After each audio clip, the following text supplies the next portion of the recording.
يا مساء الخير والحب والسعادة، والنهاردة بقى هنعمل كفتة رز خطيرة جدا تاكلوا صوابعكم وراها حرفيا. بسم الله ما شاء الله، جميلة جدا.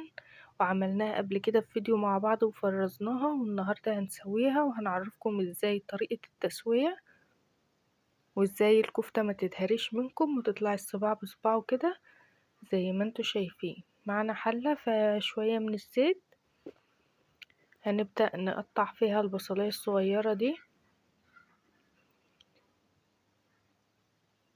زي ما انتوا شايفين كده، عشان خاطر انا بوريكم الطريقة واحدة واحدة علشان خاطر تبقوا عارفين.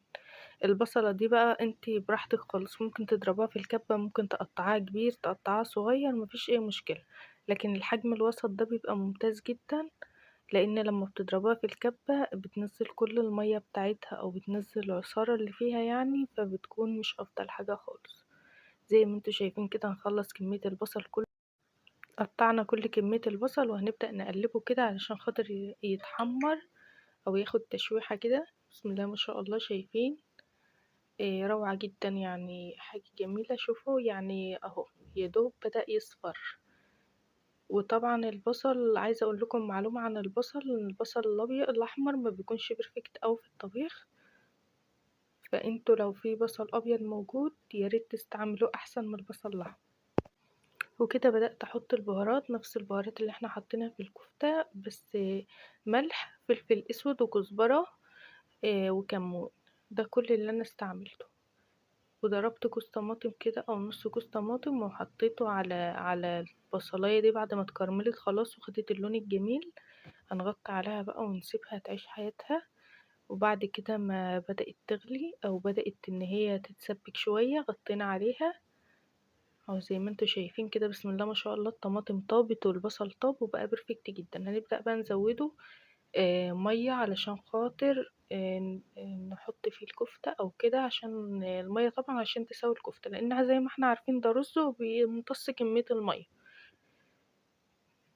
كده هنسيبها بقى تغلي تاني للمرة التانية. فيها كل حاجتها، فيها بهاراتها، فيها ملحها، فيها كل حاجة. في المرحلة دي بقى الكفتة لو عندك متلجة هتطلعها من الفريزر، تحطيها على طول في الحل. لو عايزة تسيبوها برا 10 دقايق تهدى مفيش مشكلة، لان اوريدي الكفتة دي متحمرة يعني مش هيحصل لها حاجة. طيب الكفتة دي لو خضرة مش متحمرة يعني، بتطلعيها وتسيبها تفك تماما وبتصبعيها وبتحمريها، وبعد كده بتعملي الحاجة اللي احنا عملناها دي. طبعا يفضل حلة واسعة شوية او وok واسع شوية، علشان خاطر الكفتة كل ما بتغلى على النار كل ما بتفور. فالحلة دي ضيقة شوية على كمية الكفتة، بس انا حطيت كل كمية الكفتة فيها. اللي عايز بقى يضيف بطاطس، عايز يضيف اي نوع من الخضار معاها مع الكفتة دي وياكلها كده بالرز، مفيش مشكلة. شايفين البتاع اول ما غليت غلوتين بنبدأ نهد عليها، عشان هي نفس تسوية الرز بالظبط.